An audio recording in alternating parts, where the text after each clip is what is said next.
Hi friends, welcome to this latest episode of the Nationalist View, and today we have with us a very special guest, Dr. Danny Orbach. Dr. Danny, he is joining us from Israel, and he's joining us, as the conflict is going on, and in fact, we are now recording this on Sunday evening, and so we are going to talk largely, basically, about the ongoing conflict, but the long-term implications also. But let me give you a brief introduction of Professor Danny. He is a military historian from the History and Asian Studies departments, Hebrew University of Jerusalem, and he specializes in the dynamics of military atrocities, legal history, and the study of complicated conflict zones. We will also be sharing links of the book which he has written in the description box, and also a more detailed description of his work. Dr. Din, thank you so much for joining us. Thanks And for inviting me. yeah, and really appreciate, that in this kind of a tough situation, you have joined us.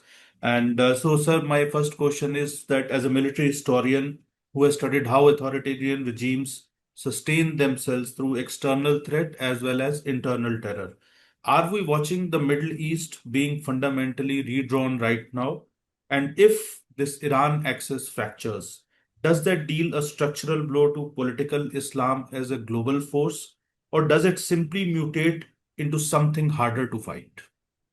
So I'll begin with the first question, and I'll try to answer it from an original angle. I think that if the Middle East will be substantially changed or revolutionary changed, it's more due to Iranian stupidity than to anything that the Israelis or the Americans had done. Because nobody forced the Iranians to attack virtually all of their neighbors.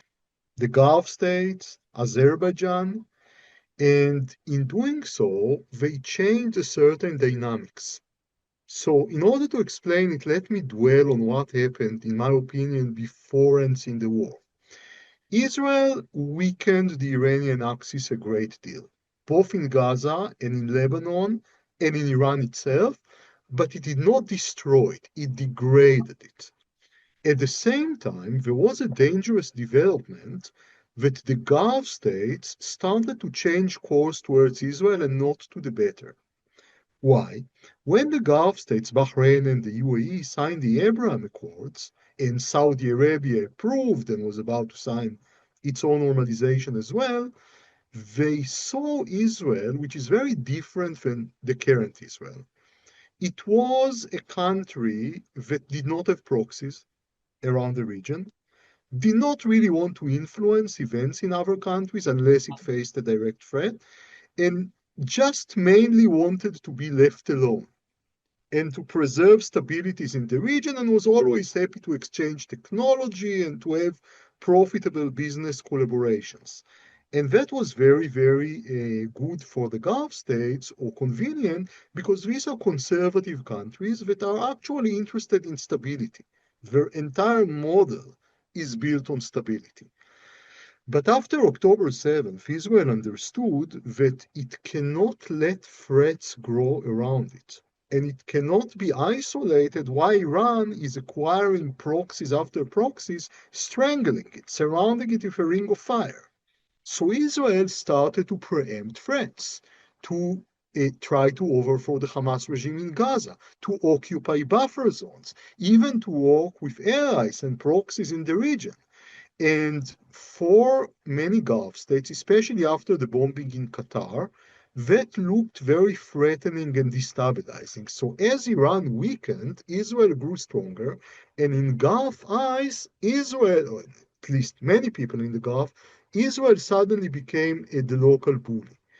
And add to that the Emirati-Saudi rift over Yemen and Sudan, the UAE started to, due to the efforts of Saudi Arabia, come under increasing pressure and isolation due to its relationship with Israel. That was a Saudi way to punish the UAE over Sudan and Yemen. But still, it strained the Abraham Accords. What the Iranian did now is virtually solving Israel's problems. suddenly showing everybody that they are the local bully that bombed the Gulf states and threatened the Gulf states, and not only American bases, but also civilian, actually, facilities, which have nothing to do with the United States and oil producing facilities. So I think Israel is now both powerful and attractive. Before the October 7th, it was attractive, but it was not powerful enough, as we saw in October 7th. During the Gaza war, it was certainly powerful, but less attractive. I think the Iranians are kind of squaring the circles now, of course, if Israel will skillfully use it later. As for the second question, there is no vacuum in geopolitics.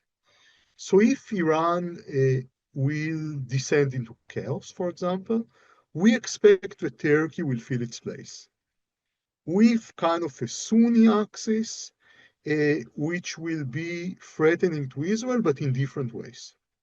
It will not be an axis that we will deal with militarily, unlike Iran. It's well connected to the West. It cannot be isolated, both Qatar and Turkey. So we will have to do what an Emirati scholar and I once met called quantum politics. That is managing rivalry with both military deterrence, covert operations, diplomacy, similar to the Cold War. I think what we should do in this case is to try to understand that diplomacy in such cases is not monogamous. That is, Saudi Arabia, for example, could play both with us and with them. We shouldn't rule out Syria. We should speak with Syria as well. We should speak with Lebanon. We should now destroy Hezbollah in order to strive to normalization with Lebanon as well. Of course, if Iran, after a period of chaos, will become a friendly country, that will change the balance altogether. So we'll have another ally, and I think we should want that. Uh, Professor Danny, you have recently been quoted in a Jerusalem Post article, where you said regarding this ongoing conflict with Iran, the goal, and I'm just, reproducing your quote. The goal is not for the regime to fall, but to create conditions that will enable the Iranian people to topple it. So, you have studied armies that defied their own governments as a military historian, like Imperial Japan, especially. You have done, extensive work on that. So, do you see a parallel fracture lines inside the IRGC today, and the Iranian Revolutionary Guard, and could an internal collapse in Iran accelerate faster than anyone in Washington or Jerusalem is planning for? You know, it's interesting to say that falls of regime are almost never foreseen in advance, even by intelligence services. It was true for the Iranian Revolution in 79. It was true for the Arab Spring. I still remember experts to Egypt saying 2 days before Mubarak fell that Mubarak will never fall. And this is true also for the fall of the Soviet Union. There was I think, historian of intelligence who said once that there is a good reason that, for example, the CIA is not able to foresee coups in all sorts of countries. Why? Because you would guess that the local intelligence service will see the coup earlier, right? Because it's their country. If they don't see it, so let alone a foreign intelligence service. Uh, so it's very, very difficult to see. What we do see is two things. First of all, I'll speak about the Iranian leadership and institutions, and then I'll speak about the economy, which I think these are the two important things. Now we see that the IRGC humiliated President Pezeshkian as I think I've never seen before. He apologized to the countries, to the neighboring countries, and he said we will not bomb them unless we will attack Iran first. And then both Kalibaf, the Speaker of Parliament, and the RGC said, we don't give a damn, virtually, and then he apologized. So Of course, this is a continuation of an existing trend for many years that the RGC become independent of the official state and actually subordinated to the Rahabar, to the supreme leader only. But now there is no supreme leader. So to whom they are subordinated? Are they subordinated to the Troika that controls the country now? It seems they are not. Very similar, by the way, to the situation of the Japanese army that was subordinated to the emperor and not to the government before World War II. But as the emperor did not make decisions, actually they were not subordinated to anybody. And I think we see a similar situation now, and it may be the beginning of a rift. We don't know. This public humiliation was very striking to me. But I think the most important thing is the economy. Regimes fall in the end when we are out of money. The Soviet Union did not fall because of demonstrations. There were demonstrations, of course, certainly in the Baltic countries, but also in other places. But of course, there is disagreement among scholars about it. But my personal opinion is that the Soviet Union fell just mainly because it was out of money. It was out of money actually already in the early 70s. And the only reason it gained additional 20 years is the oil shock following the Yom Kippur War, actually something similar, unfortunately, may happen now with Russia. But what I'm saying is that you cannot win economic bankruptcy. And Iran now, I think its model is bankrupt. It cannot survive with sanctions. With this inflation and with the water crisis and with many other things, and add to that the expenses of fixing in I don't know how many billions everything that was destroyed in this war. Some people say China will fix it. China is not a generous country. It invests. So, it wouldn't just contribute money to fix everything for the Iranians, let alone to get into trouble with the United States prematurely. Uh, I think that even if the Iranian regime will not fall now, I don't see it escaping this revolutionary situation as long as sanctions are in place. The goal of our war is to exacerbate this condition, to exacerbate these revolutionary situations in order to hasten the fall of the regime for the benefit of the Iranian people and of Israel and of the US and of the entire region, in my opinion, the entire world. Sir, you also said in this quote, if the Iranians don't take advantage of the opportunity, the war might end with less ambitious goals achieved. The destruction of the Iranian navy, its missile arsenal, and the remnants of its nuclear program. So, how likely, I'll just combine these two questions, One, you know, most of the analysts have been focusing on the Iran's nuclear program or, to the maximum ballistic program, but you specifically mentioned Iranian navy. So, if how important is the decimation of Iranian navy in terms of defanging this regime? Does it push to Tehran towards, asymmetric retaliation that's harder to deter? And the second one is that, how likely is basically the outcome, the way this conflict is, evolving, whether the more ambitious goals will be achieved or whether the less ambitious goals will be achieved, as you said in your quote. You see, in wars, the enemy always has a vote. So it doesn't depend only on you.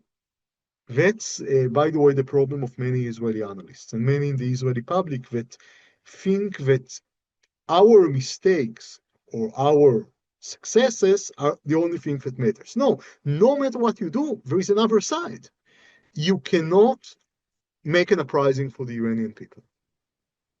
It's their decision, or it's not really a decision, it's more, I would say, dynamics.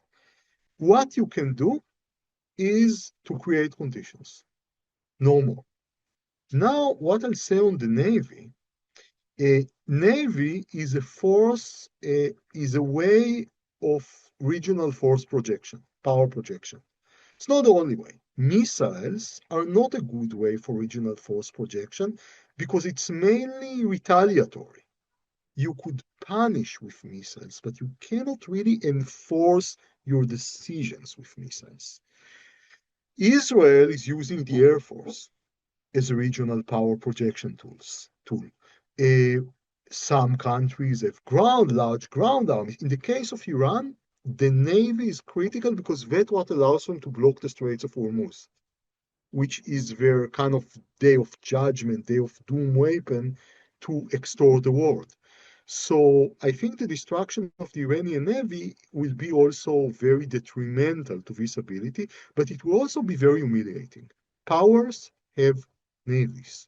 Actually, if we look on history, uh, one of the reasons that Qing China, disappeared as a power, and the regime also fell later, is because the Japanese destroyed their navy in 1895. Uh, Before 1895, China was seen as problematic country, with many problems, maybe decaying, but it was still seen as a power in Asia. And actually, many analysts in 1894-5 believe China will defeat Japan, not vice versa, because China was still considered as the big power of Asia. Navy destroyed, it was no longer a regional power. And it's not by chance that what we call in history carving of the melon, this colonialist race to carve China, began after the Chinese Navy was destroyed. So we are not in the late 19th century. We are air forces, we are other things. But I think Navy is still what is making Iran a regional power. And the destruction of the Navy is very important. I also think it could not be reconstructed, certainly not under sanctions. This is true for the airports as well and for many of the airplanes. Iran is in deep trouble, even now. And it's not the end of the story, it's only the beginning. So my last question is, as someone, with both an intelligence background as well as, and having a historian's long view, basically, what is the single biggest miscalculation risk in this conflict, and which side is more exposed to it? I think the Iranians already did the biggest miscalculation, which is to attack neighboring countries. I think another miscalculation would be to alienate China. For example, by blocking oil for too long. Of course, the Chinese have very big reserves that they prepared in advance. And yet, this is very dangerous and problematic. In the case of Israel, it would be hubris. Israel won, I think, credibility in the Gulf states, even though there are mixed feelings and some think that Israel brought this, upon the Gulf states, but still Iran is the one which is attacking them. But if Israel will be seen as trying to use or to exploit the chaos for doing all sorts of things in the West Bank or annexing the West Bank or going into all sorts of adventures in Syria, in Lebanon, it's understandable. Everyone wants Hezbollah gone. But Syria, it's not, because Syria is supported by the Gulf states. Israel should avoid these kinds of miscalculation. So And I thank you. think, most Yeah, yeah, please. importantly, Yeah, please go ahead. even in war, Israel should not forget that our goal is not territorial aggrandizement, but normalization with all of our neighbors. And our attempt to remove threats is in order to achieve peace and normalization, and not in order to become an imperial power. And Israel should remember that. So thank you so much for taking time out, for from your busy, not only busy schedule, but from a very precarious situation, because yeah. So thank you so much, and we hope to host you back soon again and get more deep insights about this very complex situation which is emerging, and with experts like you, we have the privilege and honor to take our viewers beyond this day-to-day news reporting which is happening, because the kind of perspective which you have shared, so that's a brilliant insight basically for our viewers also. So thank you so much once again, and thank you viewers for watching this podcast. We'll be back soon with another conversation. Thank you so Thank much. you so much, Arun.